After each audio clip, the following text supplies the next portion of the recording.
Hello, good evening, student. I am Rohit Srivastava. I welcome you all at our YouTube channel Crack Merchant Navy. So आज से हम लोग start करेंगे अपने IMU CET और previous year के sponsorship questions का डिस्कशन, जिसमें हमारी जो है सीरीज 1 एप्टीट्यूड टेस्ट के क्वेश्चन देखेंगे प्रीवियस स्पॉन्सरशिप कंपनी के पेपर में जो आए हुए क्वेश्चन थे। ठीक है, तो स्टार्ट करते हैं बिना टाइम वेस्ट किए अपने पहले क्वेश्चन से। तो पहले क्वेश्चन में हमारे पास में है, ठीक है, ये है question number 1। A and B can do a work in 8 days. B and C do the same work in 12 days. A, B, C together finish it in 6 days. A and C together will do it in how many days? ये पूछा है उसने। ठीक है, तो करना क्या है कि तुम लोगों को सबसे पहले तो तुम्हारे को इक्वेशन फॉर्म करनी पड़ेगी कि A एंड B मिलकर किसी वर्क को फिनिश कर ले रहे हैं तुम्हारे 8 डेज में, and then B and C मिलकर किसी वर्क को फिनिश कर ले रहे हैं 12 डेज में, एंड देन उसके बाद में बोला गया है कि A, B, C का कॉम्बो वर्क फिनिश हो रहा है हमारे पास में 6 डेज में। तो पहले तो तुम इस टाइप के क्वेश्चन का सजेशन क्रिएट करो, है ना। सॉल्यूशन में तुम लोगों को करना क्या है कि ये A और B का 8 डे का वर्क है, तो इसमें सबसे पहले तो हमें 1 डे का वर्क फाइंड आउट करना पड़ता है। तो जैसे A और B का कॉम्बो 8 डे का वर्क है, तो A और B 1 डे में 1/8 वर्क करेंगे 1 डे में। ठीक है, उसी तरह B और C 1 डे में 1/12 वर्क करेंगे। उसी तरीके से तीनों का कॉम्बिनेशन 1/6 वर्क करेंगे। तो मेरा ये सजेशन था कि पहले तुम लोग ये फाइंड आउट कर लेना। अब इसमें क्या है, B और C का जो है तुम्हारे पास में 1 डे का वर्क 1/12 है, तो तुम लोग इसमें अपने सॉल्यूशन हेडलाइन में जाकर B और C का कॉम्बो वर्क की जगह पर 1/12 मेंशन कर देना, तो A अलोन का वर्क पता चल जाएगा। ऐसे ये उधर सब्ट्रैक्ट कर देंगे तो आ जाएगा A is equal to 1/6 minus 1/12, यानी कि ये हो जाएगा तुम्हारा 1/12। ओके, ये आ गया तुम्हारा A अलोन का वर्क। सेम A अलोन के बाद में तुम वर्कआउट कर लोगे अपने नेक्स्ट सेगमेंट पर। देखो अब इसमें A और B का वर्क, अगर तुम A और B का 1/8 यहां पर मेंशन करो तो 1/8 हो गया A B का वर्क, A प्लस B का वर्क, और प्लस में C इज इक्वल्स टू सामने 1/6, तो C अलोन का वर्क हो जाएगा तुम्हारा 1/6 माइनस 1/8। तो मेरे अकॉर्डिंगली अगर तुम इसको करोगे तो 8 3 जा 24 एलसीएम में चला गया, और 6 4 जा 24 एलसीएम में चला गया, तो ये आ गया 1/24। तो अब अपने पास में सॉल्यूशन में एक आ गया, ये आ गया अपन का C का वर्क, और ये आ गया अपन का A का वर्क। तो बस अब A का C का वर्क है 1/24 अलोन में, और A का वर्क है 1/12 अलोन में। तो तुम लोग क्या करोगे कि A का वर्क है 1/24 अलोन में, और C का वर्क है 1/12 अलोन में। फिर से देख लो एक बार हमारे पास में C का 1 डे का वर्क 1/24 और A का 1 डे का वर्क 1/12 आ गया। अब तुम लोग क्या करोगे कि तुम लोग इसको मेंशन कर लोगे ऐसे मेरी तरह, ऐसे। ठीक है, A का वर्क एंड C का वर्क। अब इसके बाद में देवर आस्किंग कि A and C together will do in how many days, तो क्या कर देना, A और C का कॉम्बो वर्क निकाल देना। ये आ जाएगा 1/24 प्लस 1/12। अब उसके अकॉर्डिंग ये आ जाएगा तुम्हारा एलसीएम हो जाएगा इससे, है ना, तो 3/24 आ जाएगा। अब इसमें A प्लस C आ गया 3/24, तो अगर तुम लोग कटिंग करोगे तो 3 8 जा आ गया। अब क्योंकि आंसर लाने के लिए तुम्हारे सर ने इसको रेसिप्रोकल किया था, तो बाद में फाइनल आंसर पे इसको फिर से रेसिप्रोकल कर देना। तो A and C together will do in 8 days. तो ये हमारा जो है प्रीवियस ईयर 2022 के पेपर में, है ना, कंपनी के एग्जाम में आया हुआ था। ओके, नेक्स्ट क्वेश्चन पे चलते हैं। नेक्स्ट क्वेश्चन अपना सो 2022 जीई समझ गए होगे तुम लोग अपने अकॉर्डिंगली। अब M and N can complete a work in 15 days, 10 days respectively. They started doing the work together, but after 2 days N had to leave and M alone complete the work. Remaining work how many days? Okay, ऐसे सुनो, 2 person है M और N, तो they start doing work together but after 2 days mister N leave the job. तो अगर initial phase में इस question का अगर तुम आउटलाइन प्रिपेयर करो तो आउटलाइन के अकॉर्डिंग ये क्वेश्चन ऐसे जाएगा तुम्हारा कि पहले एक काम करते हैं सर, A और B दो लोग हैं जो 2 day वर्क कर रहे हैं साथ में टुगेदर। देखो इस लाइन में कि M और N है ना, M और N 2 पर्सन है, देवर डूइंग, M करता है 1 day में 1/15 वर्क और N करता है, तो इसको भी लिख दे रहा हूं, M करता है 15 डे में, तो 1 day में कितना करेगा 1/15, N करता है 10 days में, तो 1 day में कितना करेगा 1/10। तो they started work together but after 2 days, तो after 2 days N left the job, तो 2 day लेटर जब N छोड़ के चला गया तो 2 day तक तो दोनों करते रहे ना, तो 2 day तक का, यानी मेरे कहने से 2 day का M और N का वर्क फाइंड आउट कर लो, 2 day का M और N का वर्क फाइंड आउट कर लो पहले तो, ठीक है। उसके बाद में रिमेनिंग x डेज के लिए तुम केवल M को वर्किंग पे लगा दो और इस तरीके से तुम लोगों का 1 अमाउंट ऑफ वर्क फिनिश हो जाएगा। मतलब ये बेसिक थीम कॉन्सेप्ट है, ये क्लियर करो। 2 day के लिए M and N are doing work and then for remaining, अब M तो जिगरे वाला आदमी है, हाँ, तो ये x डेज के लिए और रुकेगा और इस तरीके से 1 वर्क फिनिश हो जाएगा। अब देखते हैं, तो सर 2 into 1/15 प्लस 1/10 और प्लस x डेज के लिए 1/m मीन्स m रुका है, तो x 1/15 और इज इक्वल्स टू 1। तो अब इसको सॉल्व करोगे तो मुझे लगता है ये हो गया 5/15 2 जा, यहाँ पे 2 जा और यहाँ पे 3 जा, एलसीएम ले रहा हूं मैं, है ना, तो ये आ गया 5/30 मीन्स 1/6, तो 5/30 इंटू 2, तो इट मीन्स कि हो गया 5 6 30 2 3 6, तो 1/3 plus x/15 is equals to 1। तो ये उधर जाके सब्ट्रैक्ट हो जाएगा, तो x/15 is equals to 1 minus 1/3, तो आ जाएगा 2/3 3 5 15 और 5 2 10। तो यहां से तुम्हारा x की वैल्यू आ गई 10 डे, है ना, तो देखो x 10 डे आया का मतलब 10 डे में m एक्स्ट्रा काम करेगा और 2 डे पहले कर चुका है, तो 10 to 12 डेज, तो तुम्हारा आंसर होगा 12 डेज। ठीक है, एक बार देख लो इसको और जो है कोई डाउट हो तो पूछना तुम लोग। आगे बढ़ते हैं, नेक्स्ट क्वेश्चन पर आते हैं।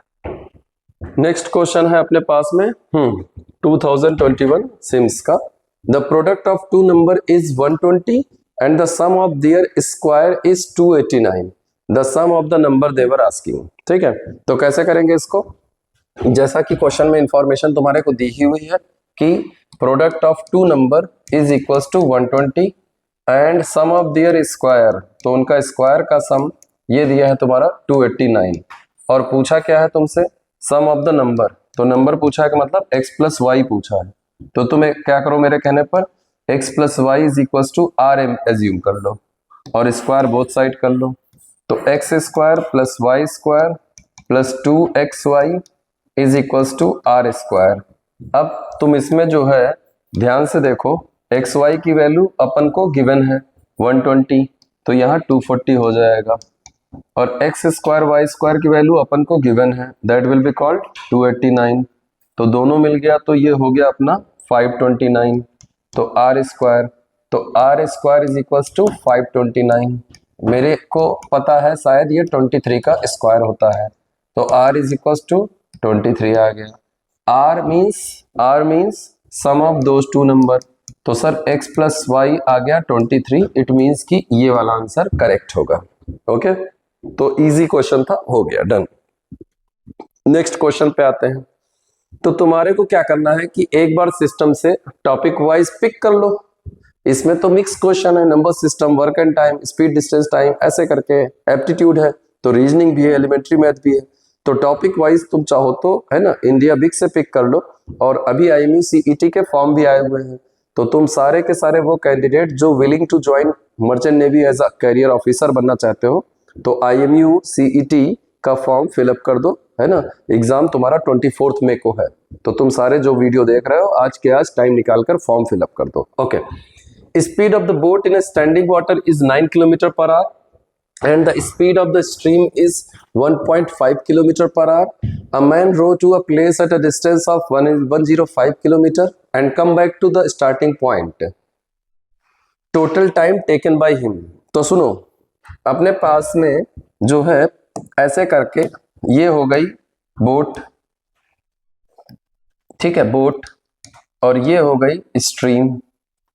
तो जब बोट और स्ट्रीम तुम्हारी सेम डायरेक्शन में जाएंगी तो इनकी स्पीड प्लस हो जाती है, और जब तुम्हारी बोट है ना और स्ट्रीम अपोजिट डायरेक्शन में जाती है तो तुम्हारा क्या होता है कि ये दोनों तुम्हारी स्पीड माइनस हो जाती है। इसको बोलते हैं डाउन स्ट्रीम स्पीड और इसको बोलते हैं अप स्ट्रीम स्पीड। तो हम इनका यूज करेंगे। तो इन्होंने बोला हुआ है क्वेश्चन में कि जैसे एक प्लेस ए है एक प्लेस बी है, दोनों प्लेस एक दूसरे से 105 किलोमीटर दूर है। तो अगर बात करें कि x प्लस वाई, तो ये जाते समय की स्पीड रहेगी। व्हेन दे विल रिटर्न, जब वापस आने लगेंगे तो x माइनस वाई की स्पीड रहेगी, ठीक है। तो उसके बिहाफ पर इन्होंने पूछा है कि जाते समय की स्पीड और आते समय की स्पीड में टोटल टाइम कितना लगेगा। तो कहना सर जाते समय टाइम लगेगा टाइम इन अप स्ट्रीम, आते समय टाइम इन डाउन स्ट्रीम। अब टाइम इज अप स्ट्रीम और डाउन स्ट्रीम का मतलब हो गया कि तुम लोग क्या करोगे, मैं नेक्स्ट पेज पे आ रहा हूं, देखो time in US plus time in down stream. तो time speed is equal to, तुम लोग पढ़ के आओ, डिस्टेंस अपॉन टाइम। तो time is equal to distance upon US में स्पीड चलेगी x माइनस वाई, और डाउन स्ट्रीम में यहाँ पे 105 कर देता हूं मैं, वरना ये गलत हो जाएगा, ठीक है। फिर से आते हैं, तो ये हो गया 105 अपॉन x प्लस वाई, और इस तरीके से देवर आस्किंग की टोटल टाइम कितना लगेगा। तो सर x प्लस वाई का मतलब देखो 9 किलोमीटर पर आवर तुमको दी है इसकी बोट की स्पीड, और 1.5 तुमको दी है स्ट्रीम की स्पीड।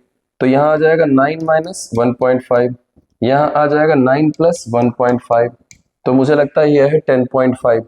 तो इसको कटिंग करके आ जाएगा तुम्हारा 10 जा, है ना, और इसमें से ये गया तो मुझे लगता है 7.5 आ गया। तो इसका पॉइंट काटा 0 बढ़ाया, 25 3 जा और 25 है ना, 4 जा 100, 2 जा 50, और फिर इसके बाद में 3 1 जा 4 जा, तो 14 10 24, ओफो 24 आवर लगेगा, है ना, बोट को जाने और रिटर्न बैक होके आने में। क्लियर है? एक बार फिर से देख लो, time taken in up stream upon time taken in down stream किया मैंने। अब टाइम इज इक्वल टू मैंने लिखा डिस्टेंस अपॉन अप स्ट्रीम की स्पीड, फिर plus distance upon down stream की स्पीड, और बस उसके अकॉर्डिंग मैंने सॉल्व कर दिया। सामने तुम्हारे सामने कैलकुलेशन है, तो अपना आंसर आएगा 24 आवर्स। ओके, नेक्स्ट पे आते हैं हम लोग नेक्स्ट क्वेश्चन पर। नेक्स्ट क्वेश्चन है हमारे पास क्वेश्चन नंबर 5। हाँ जरा देखो इसको। Which digit will appear on face opposite to the face with number 4। हाँ, नंबर 4 के पीछे क्या पड़ेगा। देखो अगर इजी बात करूं तो लॉजिक से डेवलप करके तुम आंसर फाइंड आउट कर लोगे, मुझे मालूम है इसकी कोई प्रॉब्लम नहीं है। अदरवाइज मैं चाह रहा था कि तुम्हें एक मेथड बता देता हूं, मेथड के अकॉर्डिंगली तुम लोग क्लियर करो कि तुम जब डाइस को ओपन करोगे तो इसमें कुछ इस तरीके का स्ट्रक्चर ओपन होगा ऐसे करके।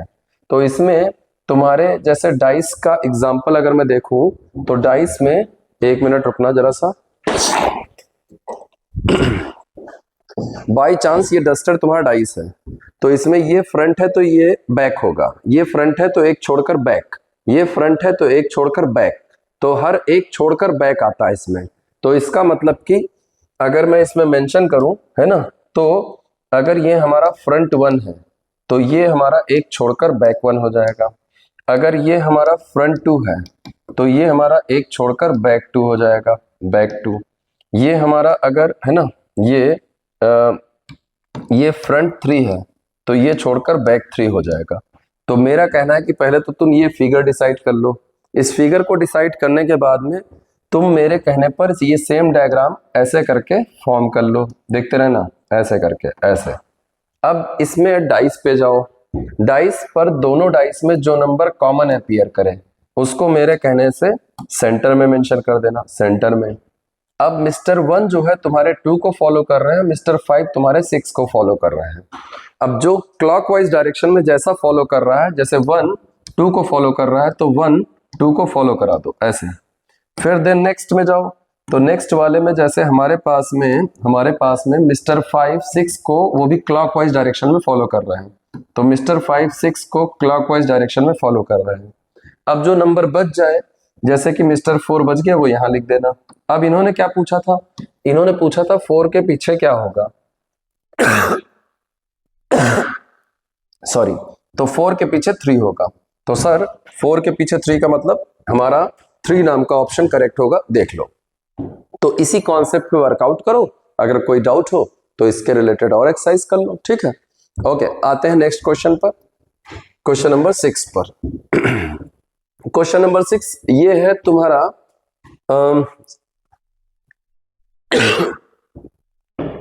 ये है तुम्हारा टॉपिक बेस्ड वो logical Venn diagram, logical Venn diagram. तो लॉजिकल वेन डायग्राम पर बेस्ड अगर क्वेश्चन है तो क्या करना है, देवर सेइंग कि टीचर मैन एंड वुमेन कैसे रिलेट करेंगे। तो मेरा तो ये कहना है कि एक टीचर का ग्रुप बना लो, उसमें से कुछ मैन को टीचर कर लो और कुछ वुमेन को टीचर कर लो, है ना, वुमेन को, और बस हो गया। तो यानी मेरे अकॉर्डिंगली डी ऑप्शन करेक्ट होगा। अच्छा, जो मैन टीचर नहीं है वो दूसरे प्रोफेशन में एंगेज है, और जो वुमेन टीचर नहीं है वो दूसरे प्रोफेशन में। अगर तुम सोचो कि ये आंसर करेक्ट होगा तो इसमें क्या है, इसमें जो मैन और वुमेन रहेंगी वो तो ऑल टीचर हो जाएंगे, तो ये तो रॉन्ग हो गया ना, तो इसलिए ये रॉन्ग है, ये वाला करेक्ट होगा इसमें, ऑप्शन नंबर डी करेक्ट होगा। Okay, moving on the next question, question number 7, the percentage increase in the area of the rectangle if each of its side increase by 20%। Okay, 2021 paper में तुम्हारे आया हुआ है, ठीक है। जरा ये देख लो, इसमें बोल रहे हैं कि अगर हमारे पास में रेक्टेंगल है तो रेक्टेंगल में लेंथ होती है और ब्रेथ होती है, तो लेंथ को ये लोग बोल रहे हैं कि 20% इंक्रीज कर दो, और ब्रेथ को भी ये लोग बोल रहे हैं कि 20% इंक्रीज कर दो। तो इसको करने की दो टेक्निक है। पहली टेक्निक है कि तुम एक फॉर्मूला याद कर लो, है ना, परसेंटेज इंक्रीज और डिक्रीज का, कि x plus Y plus X Y upon 100। इसमें क्या है, x और y की वैल्यू पुट करो और सीधे आंसर ले आओ। मतलब यहाँ पे अपन रखेंगे तो आ जाएगा ये सॉल्व करके 20 प्लस 20 प्लस 20 20 और अपॉन में 100, तो 1 2 1 2, तो यह आ गया 44, है ना। तो 44% एरिया इंक्रीज कर जाएगा, क्योंकि इसका पॉजिटिव आंसर बताएगा कि एरिया इंक्रीज कर जाएगा। ओके, एक तो ये तरीका है। दूसरा तरीका और भी अच्छा है, आसान है, तो प्लान बी पे चलते हैं। तो एक हो गया अपने पास में प्लान बी। प्लान बी में क्या करो कि तुम एक रेक्टेंगल बनाओ और तुम उसकी साइड 10 10 एज्यूम कर लो मेरे कहने से। तो तुमने थ्योरी पढ़ी है 10th क्लास में कि all square can be rectangle but all rectangle do not be square, यानी कि सभी स्क्वायर रेक्टेंगल होते हैं। तो सभी स्क्वायर रेक्टेंगल होते हैं, तो मैंने 10 10 ले लिया, तो एरिया आ गया 100 लेंथ इनटू ब्रेथ से। अब क्वेश्चन वालों ने कहा है कि हमारा जो स्क्वायर था उसकी ईस्ट साइड 20% से इंक्रीज कर दी, तो साइड में 10 का 20% निकालो और उसके अकॉर्डिंग ये जो है तुम्हारा आ गया 2, तो ये बन गई 12 और ये बन गई 12। तो अब नया एरिया क्या हो जाएगा 144, क्योंकि लेंथ इनटू ब्रेथ। तो देखो कितना इंक्रीज हो गया, 44% पुराने वाले से इंक्रीज हो गया, तो ये आंसर हो सकता है। तो ये देखो, ये है एज्यूम करने के बाद में, और ये है पिछले वाले फॉर्मूले से, x प्लस वाई वाले फॉर्मूले से। तो इन दोनों में से तुम्हें जो सूट करे और जो तुमसे फास्ट हो जाए उससे सॉल्व करना तो अपना क्वेश्चन। ओके, तो moving on the next question,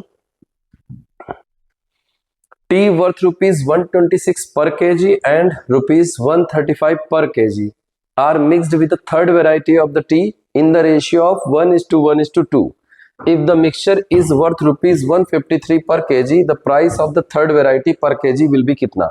अच्छा, इसमें तीन अलग अलग वैरायटी की प्राइसिंग और तीन अलग अलग वैरायटी का क्वांटिटी दिया हुआ है, तो वो तुमसे एवरेज प्राइसिंग मांग रहे हैं। तो मेरा जानते हो क्या कहना है एवरेज प्राइसिंग के लिए?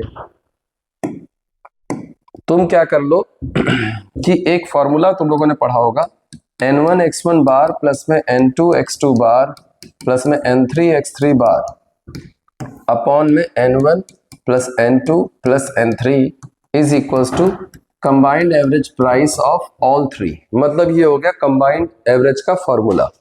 अब कंबाइंड एवरेज के फॉर्मूले के अकॉर्डिंगली 126 इंटू 1 कर देना, 135 इंटू 1 कर देना, इंटू 1 कर देना, और प्लस आखिरी वाले का रेट नहीं पता बट इंटू 2 कर देना। नीचे 1 1 2 1 1 और 2 ये मेंशन कर देना 4, और सामने रेट प्रिंट कर देना। कंप्लीट एवरेज देखो दिया हुआ है 153 का रेट, 153 का रेट। अब बस यहाँ देखो 6 5 11 3 2 5 और यहाँ पर 261 प्लस 2x हो गया। और उधर राइट हैंड साइड में 4 इधर चला जाएगा, तो 4 3 जा 12 और 4 5 जा 21 और 4 1 जा 4 2 6 612 बस आ गया। अब इसके अकॉर्डिंगली अगर हम लोग इसको इधर भेजेंगे यानी कि 261 612 में से माइनस करेंगे तो 612 माइनस 261 और इधर में 2x था, तो यहाँ से आ गया 1, यहाँ से आ गया अपने पास में 5,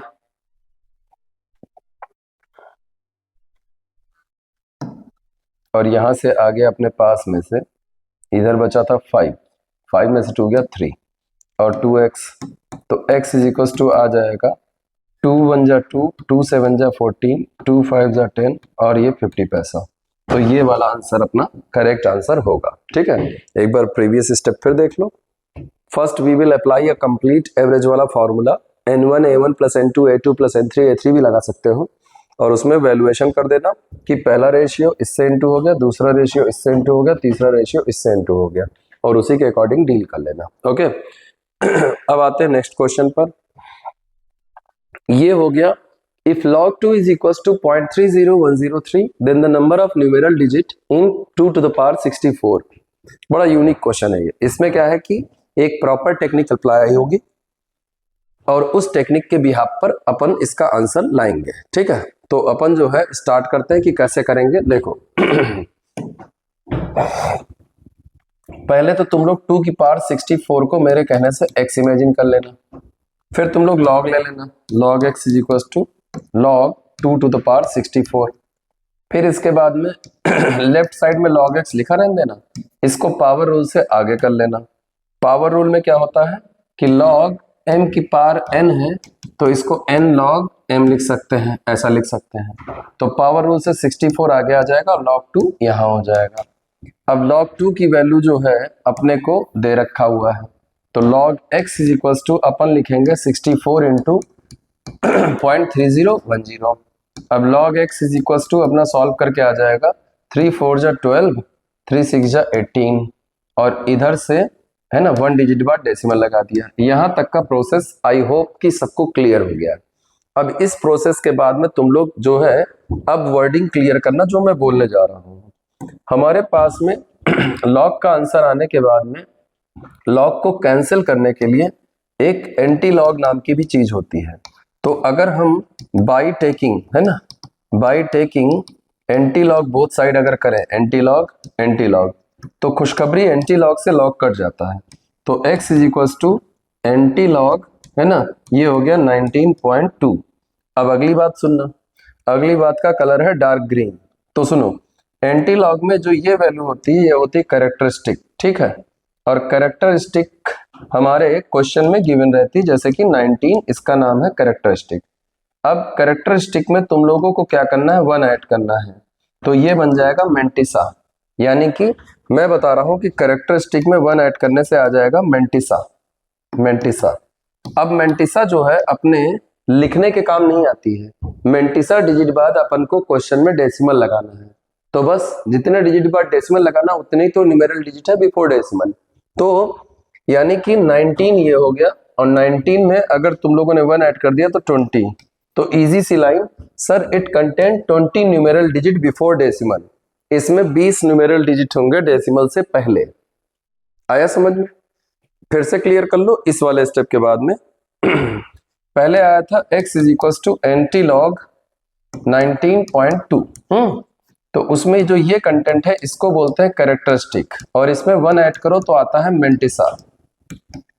मेंटिसा, अब मेंटिसा का यूज है कि इतने डिजिट बाद, इतने डिजिट के बाद, है ना, के बाद डेसिमल प्लॉट कर दो, डेसिमल पुट कर दो, डेसिमल पुट कर दो। तो जब तुम्हारे सर बता रहे हैं कि मेंटिसा डिजिट के बाद डेसिमल पुट करोगे तो सीधी बात है डेसिमल से पहले इतने ही डिजिट होंगे। ठीक है, बस हो गया खत्म। अब आते हैं नेक्स्ट पर, नेक्स्ट क्वेश्चन। अच्छा, इससे रिलेटेड तुम्हें मैं एक क्वेश्चन होमवर्क में दे देता हूं, तो अपने अकॉर्डिंगली उसको करते हुए देखना, और ना आए तो एक बार पूछना कमेंट बॉक्स में। तुमसे कहेंगे कि 27 की पावर 27 को सॉल्व करके, है ना, कितने नंबर ऑफ डिजिट्स आएंगे, है ना, डिजिट्स आएंगे। तो इसमें मेरी तरफ से तुम्हारे लिए हिंट ये है कि तुम्हारे सर कह रहे हैं कि log 3 की वैल्यू होती है 0.3010, सॉरी ये तो गलत बोल दिया मैंने।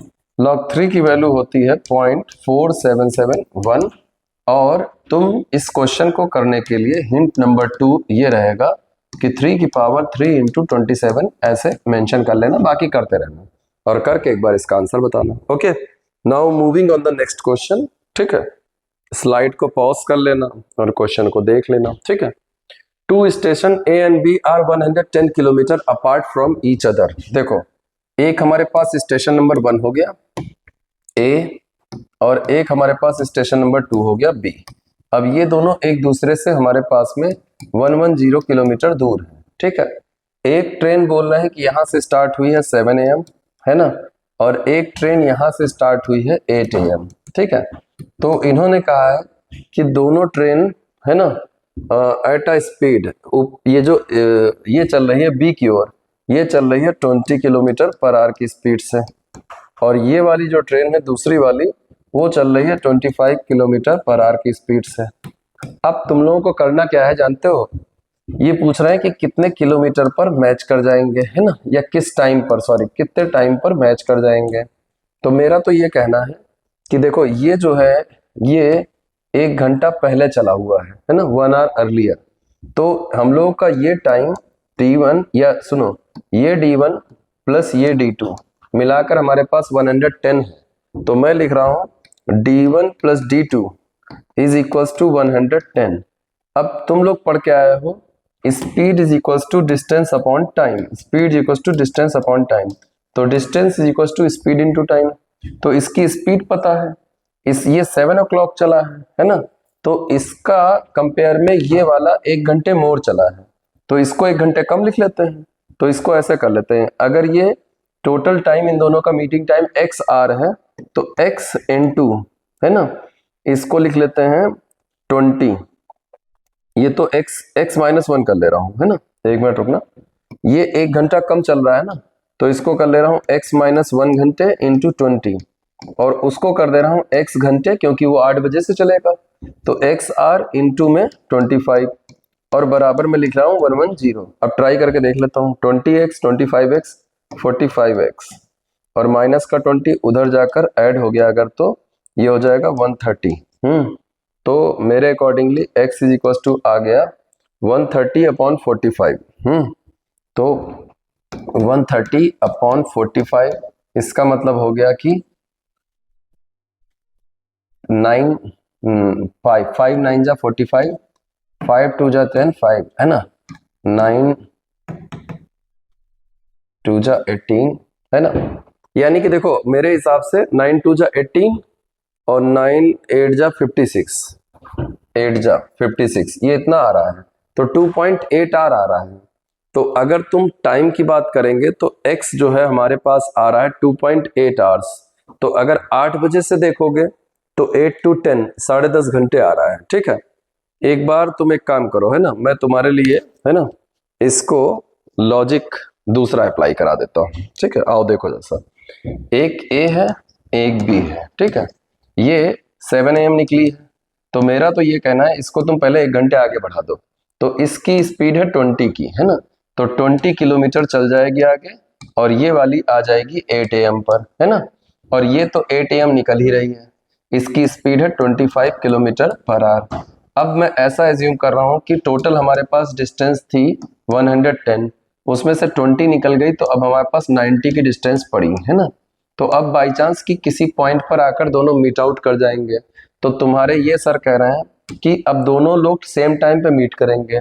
तो मेरा ऐसा कहना है कि पिछली बार जो मैं कर रहा था वो अब करते हैं यहाँ पर कि ये 8 AM हो गया, इसका दोनों का सेम टाइमिंग है, तो इसकी स्पीड थी तुम्हारी, है ना, कितने की, 20 की, तो 20 की स्पीड और x का टाइम, और इसकी स्पीड है 25 की स्पीड और x का टाइम, और सामने टोटल डिस्टेंस लिख दे रहा हूँ 90। तो अब इसको सॉल्व करोगे तो आ जाएगा 45x इज इक्वल टू 90, तो x कितना आ गया, 2r, तो भैया ये 2r हो गया, 8 में भी 2r जोड़ोगे 10, और इधर से भी 10, तो वो वाला आंसर रॉन्ग था, अपना इसका आंसर होगा 10 AM। तो दोनों ट्रेन एक दूसरे को 10 AM क्रॉस करेंगी, ओके डन। तो ये हो गया अपना 10th क्वेश्चन, है ना, और मेरे ख्याल से ये अपना आज का, हाँ, लास्ट क्वेश्चन है, ठीक है। तो तुम सारे के सारे IMU CET 2026 का फॉर्म रिवील हो गया है, ठीक है। तो IMU की वेबसाइट पे जाकर, IMU की वेबसाइट पर जाकर, ठीक है, वेबसाइट पे जाकर तुम क्या करो कि 2026 का ये फॉर्म फिलअप कर लो, और इससे अगर रिलेटेड कोई रिक्वायरमेंट, कोई इंफॉर्मेशन लैक कर रही है, तुमको समझ नहीं आ रहा है, तो तुम क्या करो, इस वाले नंबर पर 9838865518 पर कॉल करके एक बार कनेक्ट कर सकते हो, ठीक है। तो जिनका टारगेट है IMU 2026 DNS का exam, BSc nautical, BTech marine, तो वो सारे के सारे हमारा जो नया बैच स्टार्ट कर रहे हैं वो हम 15 मार्च से स्टार्ट कर रहे हैं। तो 15 March means board exam finish कर लो, and those candidate who have already cleared their board exam earlier in a previous year, so they may also come and join us, okay. तो सारे के सारे कैंडिडेट अगर मर्चेंट नेवी में बढ़िया officer बनना है तो आकर एक बार लग जाओ, और बढ़िया तरीके से सफेद वर्दी में तुम लोग सारे के सारे, है ना, बन जाओ officers, okay. Good luck candidate, all the best.